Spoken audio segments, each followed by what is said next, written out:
Salut tout le monde, c'est Vapo. Eh bien, comme promis, voici la fameuse vidéo sur l'Agaté 3. Alors, je vais vous montrer que c'est bien l'Agaté 3 dont je parle. Juste le temps de faire la mise au point. Hop, voilà, Agaté 3. Donc, par la même occasion, on va regarder un petit peu le design de près. Donc, on a quand même quelque chose de bien fait. Ça a été bien fabriqué. On a un héros ici qui est assez sympa, assez gros. Bizarrement, il est suffisamment gros pour moi et de toute façon, je ne peux pas le percer et je ne peux pas l'améliorer. Vous allez voir pourquoi tout à l'heure. Donc vous pouvez apercevoir à l'intérieur deux tubes. Vous voyez, on voit deux tubes. Je vais vous faire voir quand on va le démonter de toute façon.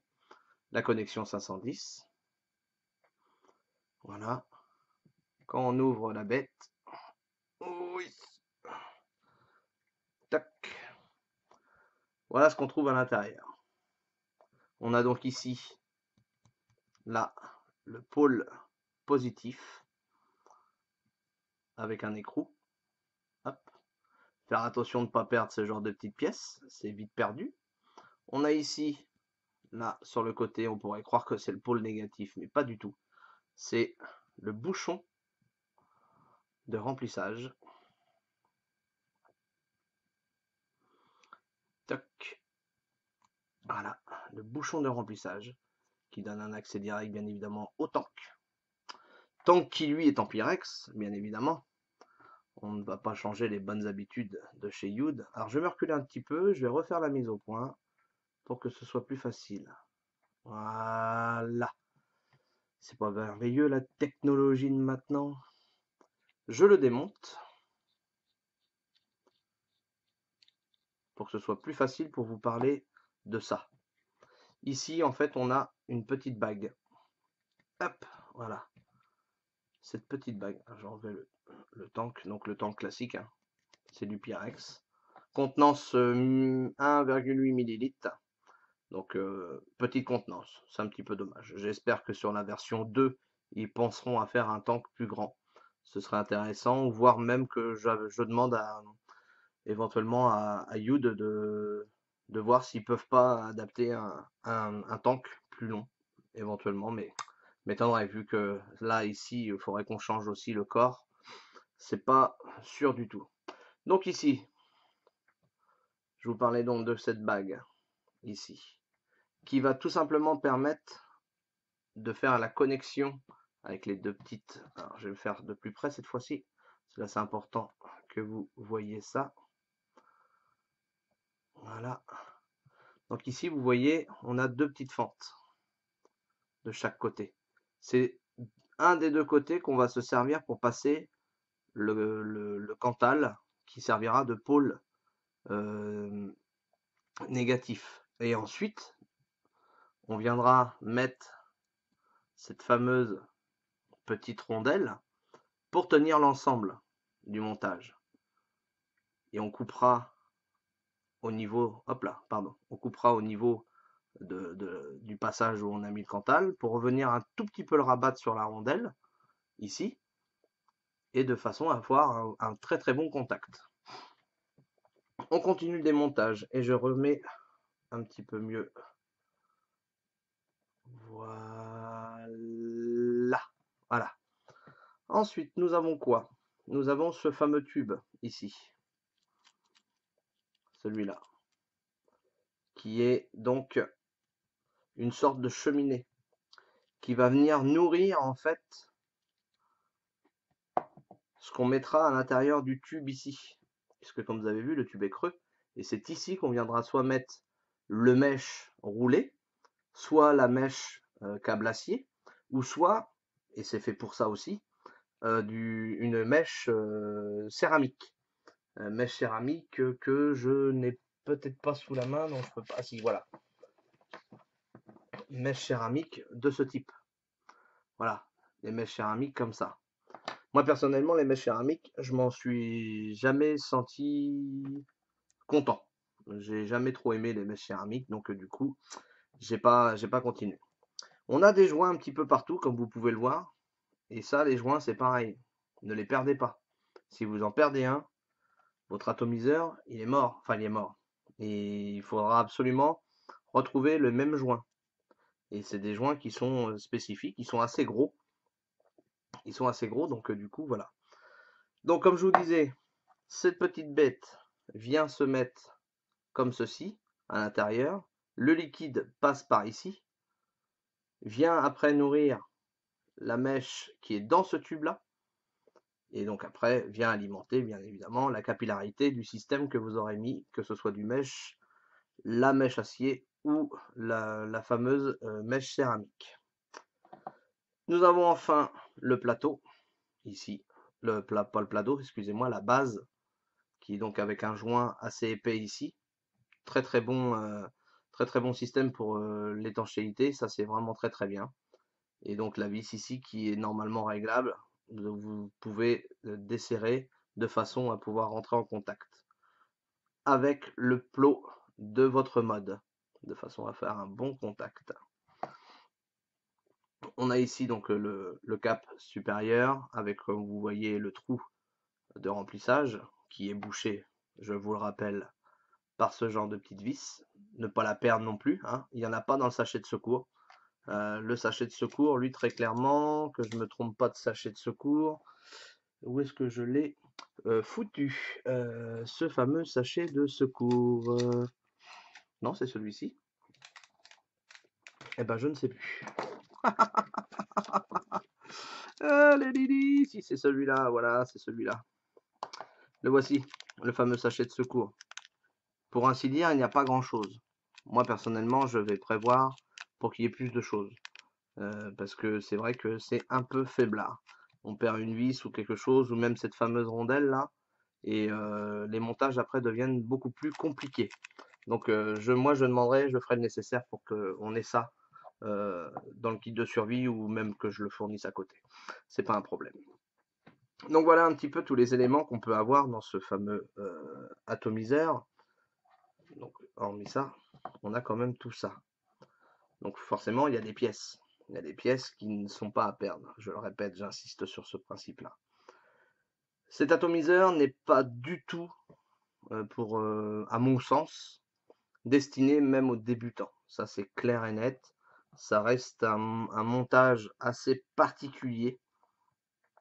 Et donc, on ne peut pas faire ce qu'on veut avec. Dans le sens où si on n'a pas un minimum d'expérience sur les montages Genesis, c'est mort. On va galérer. Donc entraînez-vous éventuellement sur de la GAT2, sur du RSST, sur de la GAS, ce que vous voulez au départ.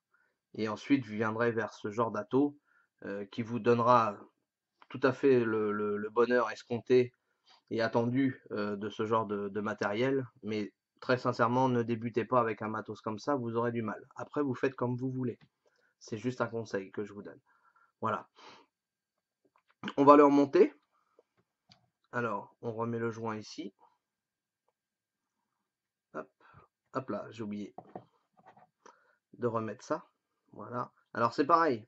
Cette petite cheminée là, que vous voyez ici, ne la mettez pas n'importe comment. Si vous la mettez dans ce sens-là, ça nourrira, certes, quand même le tube à l'intérieur, mais ça le nourrira moins, puisque vous aurez une alimentation qui ne sera pas ras du tank, mais un peu plus en hauteur. Donc évidemment, quand le liquide sera arrivé en dessous le trou, eh bien vous n'aurez plus d'alimentation. Il faudra pencher votre atomiseur. Donc pensez bien à mettre l'atomiseur au même niveau que le trou du tube là. J'espère que j'arrive à me faire comprendre, hein. Normalement, en regardant les images, vous devrez comprendre aussi. Des fois, ça arrive que j'ai du mal à me faire comprendre. Bon, après, vous le savez, vous me connaissez bien.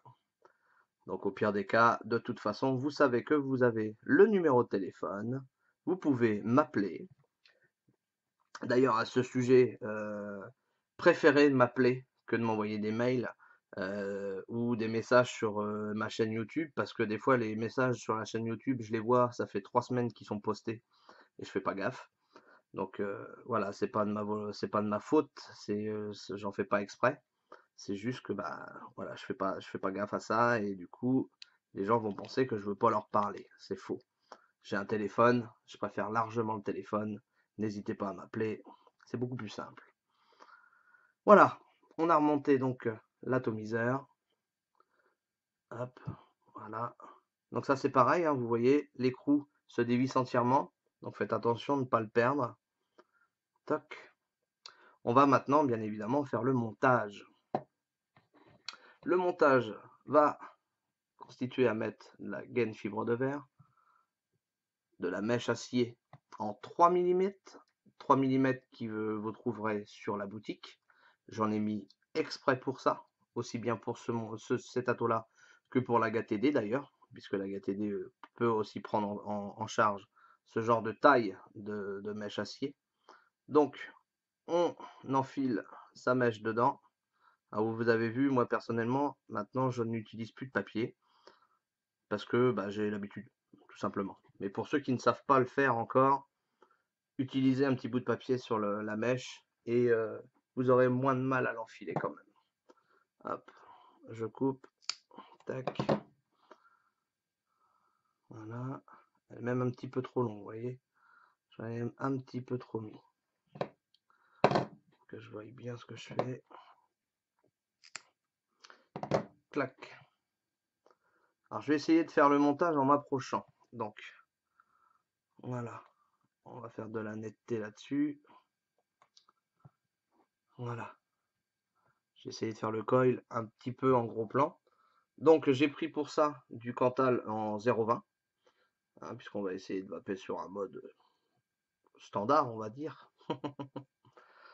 Voilà. Alors, je vais faire 5 tours. Ça va être bien. 1, 2, 3, 4, hop là. Et 5. Voilà.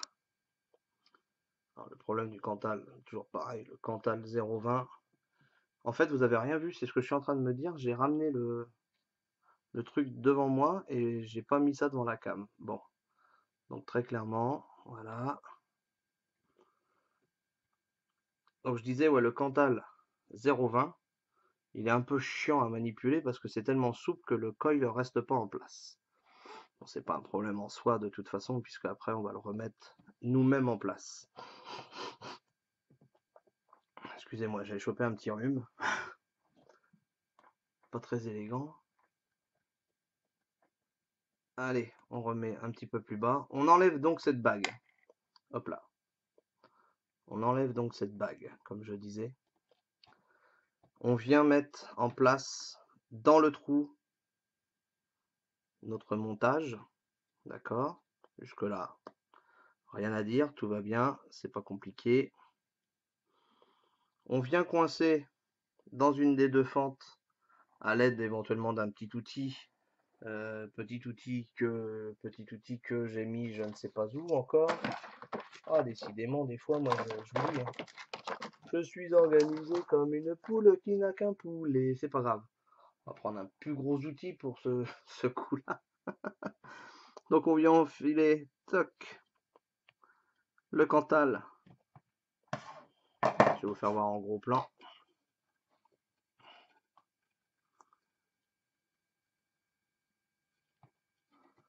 Voilà. Alors, je sais pas si vous allez bien voir. Hop. Vous voyez, le Cantal, il est rentré dans la fente. Donc, sorti de là, hop. On va se remettre en position normale. Tchac. Voilà. Une fois que ça c'est fait, on vient remettre la bague. Alors, pour mettre la bague, c'est pas plus compliqué. On passe par le Cantal positif. On vient passer la petite bague là par-dessus. Et tout simplement, on vient serrer l'ensemble. Alors, il faut mieux prévoir un petit peu avant parce que des fois, on fait sauter un petit peu le montage et c'est pas forcément très évident après. Alors ça, c'est la partie la plus, là, de mettre la bague là, c'est la partie la plus chiante. C'est la partie vraiment la plus chiante parce qu'il faut trouver le cran Et souvent avec la gaine, bah, du coup, on fait un petit peu d'épaisseur. Donc moi, très clairement, j'utilise cette pince, hop, pour prendre le pas de vis, qui est facile à prendre une fois on a bien chopé. Voilà, là c'est pris. Toc. Voilà. Là, il est bien pris.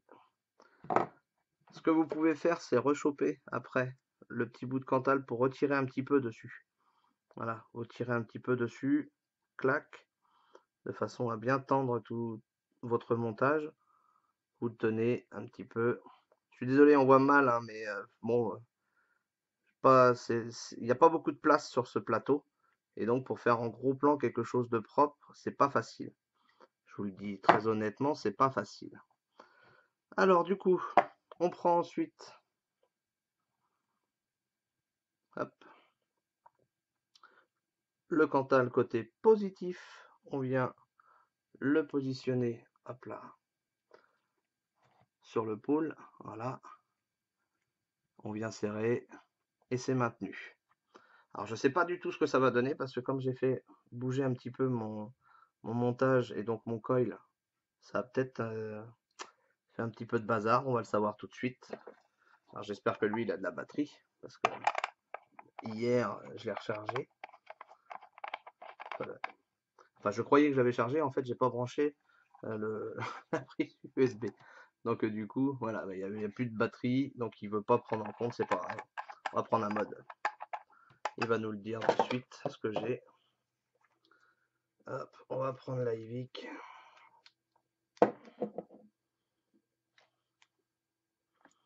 Voilà, on va visser dessus et on va voir ce qu'elle va nous dire.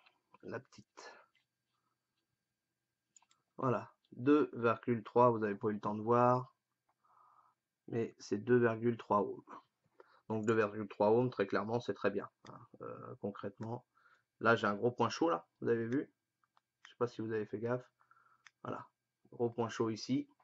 On va le résoudre, ce petit point chaud, enfin ce gros point chaud. Un peu à la manière barbare, parce que d'habitude j'ai un petit tournevis qui est bien pratique pour ça.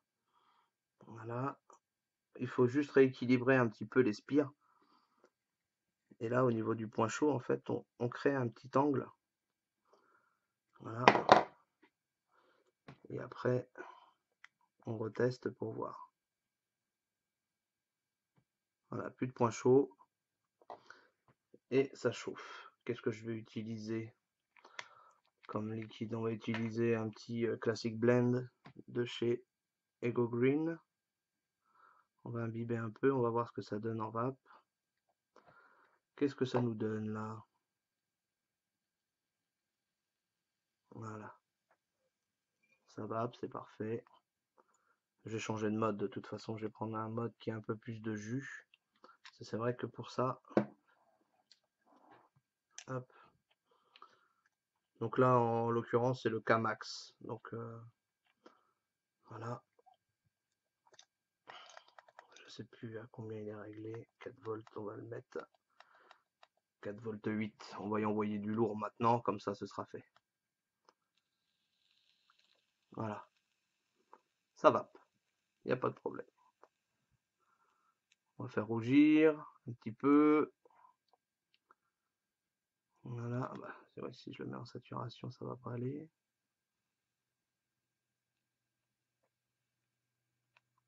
Voilà, NIF.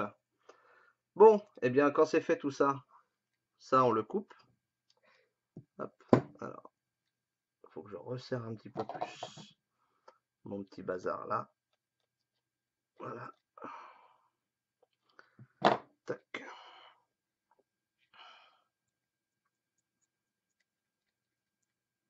Voilà, ça on l'enlève. Ici, on vient couper comme ceci.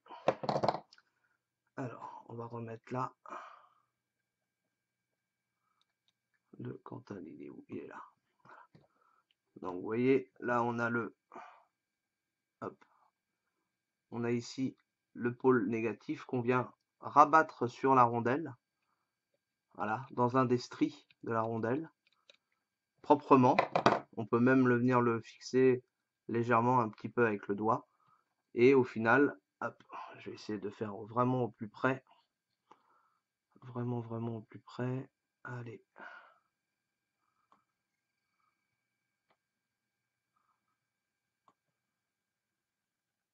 Ouais, je pourrais pas faire plus près. Ah, c'est dommage ça.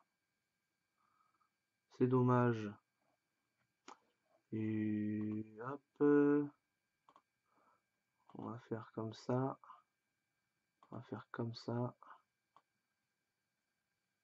Ouais, non, je pourrais pas faire plus près. Bon, tant pis. Je voulais vous faire voir un petit peu comment était positionné. Si je fais comme ça. Voilà.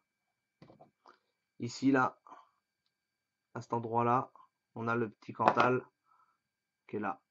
Voilà, juste au-dessus de mon ongle. Qui est rabattu sur la petite rondelle là. Vous voyez? Ici. Donc comme ça, au moins, vous avez un bon contact. Et c'est parfait. On va remplir. Hop là. Que je me remette en net quand même.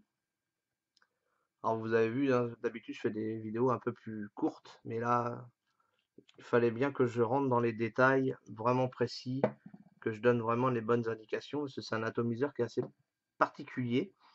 Il est bien en soi, il est vraiment très très bien, mais bon, il fallait vraiment se concentrer dessus. Donc, pour remplir, bah, c'est très simple.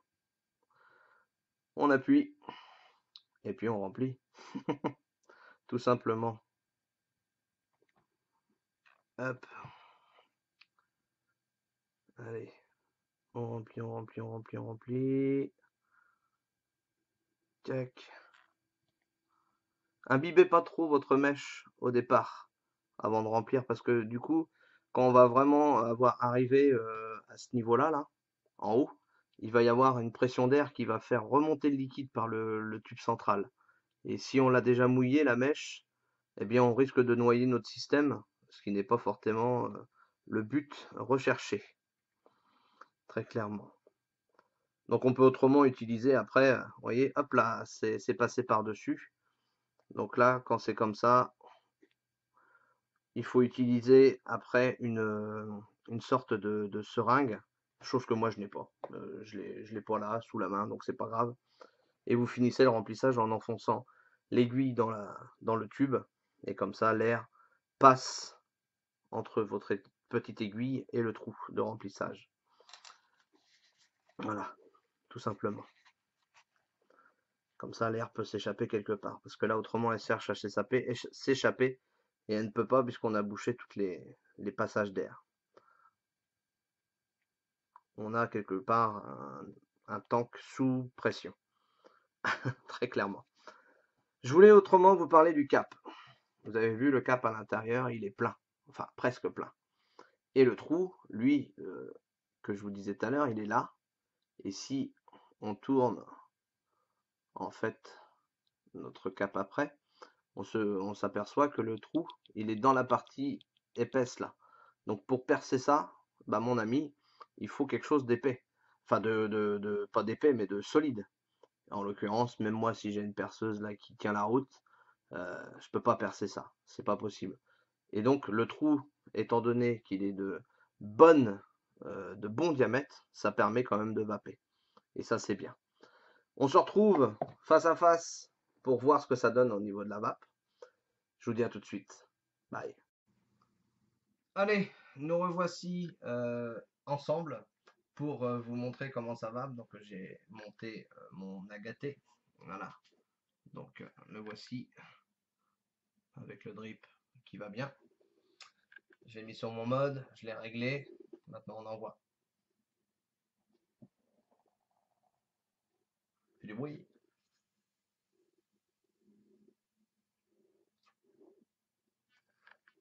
Alors, ça fait beaucoup moins de vapeur que quand je suis en 100% VG, bien évidemment.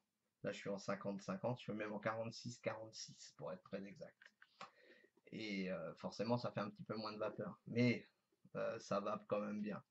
Là, en plus, la machine, on va dire qu'elle n'est pas très très rodée.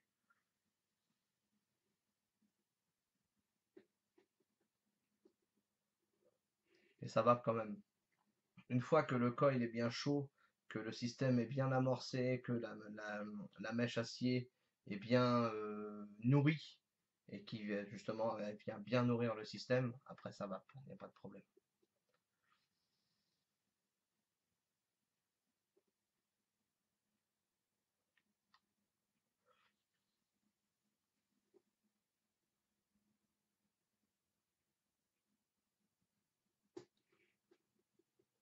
Voilà, on a une vapeur chaude mais agréablement chaude. Alors je ne sais pas si c'est le système du fameux cap qui est creusé de certaine façon qui crée cette chose-là.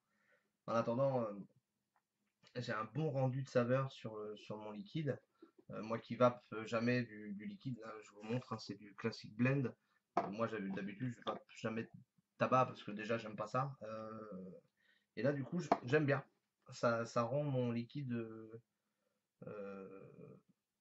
doux, doux à la vape. Après moi je sais pas expliquer les liquides, j'en fais jamais, vous avez bien vu de toute façon, de revue sur les liquides parce que bah, je sais pas comment expliquer ça. Euh, on a un volume de vapeur qui est conséquent. On a quelque chose de bien, d'agréable. Ensuite, niveau consommation, ça consomme un petit peu.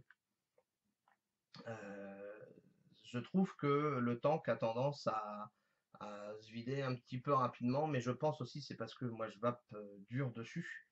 Donc forcément, la consommation se fait ressentir. Sortie de là, après, la contenance, comme je vous l'ai dit tout à l'heure, elle est un petit peu faible. Il aurait fallu presque du 2,5 millilitres.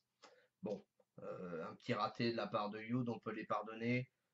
Quand on voit la qualité du matériel qu'ils proposent, forcément, ça, il n'y a pas photo. Pour ceux qui veulent se faire plaisir et qui veulent un setup digne de ce nom, on va dire, et tout droit venu du même fabricant, eh bien on a ce genre d'ensemble. Là du coup, étant donné que j'ai une résistance qui est un peu trop haute, je ne peux pas vaper sur un mode mécanique. Mais voilà, on peut imaginer un setup de ce type avec une résistance basse, inférieure à 1,2 ohm, et vaper sur ce genre de matos. Là franchement c'est la grande classe. Voilà. Il sera bientôt disponible. Il est en commande sur la boutique. Il y aura la fiche technique qui va bientôt venir. Je vais la faire avant que l'article, le produit soit arrivé, que la GAT3 soit arrivée, de façon à pouvoir le présenter, que les gens prennent connaissance, voient un petit peu les différentes techniques, caractères techniques que représente cet atomiseur. Je pense très sincèrement que ce sera le remplaçant à l'avenir de la GAT2, mais il faut absolument qu'ils voient un peu plus grand. Je vais de toute façon leur écrire de façon à leur préciser que ce serait bien qu'ils fassent la même chose en possibilité de plus grand. Voilà, j'espère que cette revue vous aura plu. N'oubliez pas le jeu concours, vous êtes très très très nombreux à avoir participé. Je vous en remercie. Merci aussi pour vos commentaires, c'est très sympa. Vous êtes, comment dirais-je, vous êtes tous les bienvenus sur la page Facebook pour être informés de tout ce qui se passe dans la vape et pas seulement pour la boutique Vaposite, on parle de tout, on est ouvert sur tout. N'oubliez pas qu'il y a aussi le forum, Aromé Liquide, pas Aromé Liquide, mais décidément le forum Vaposite. C'est une petite dédicace pour Julien. Julien, si tu me regardes, il n'y a pas de souci. Donc le forum donc Vaposite et donc vous êtes tous les bienvenus sur ces deux lieux-là où on partage, on rigole et on se prend pas la tête pour des pipi caca popo comme on pourrait dire. Voilà. Soyez prudents. Je suis content d'avoir encore fait partager ma passion à travers cette vidéo, qui est un peu longue, je vous l'accorde, mais des fois, ça vaut le coup. Je vous dis à bientôt. Ciao.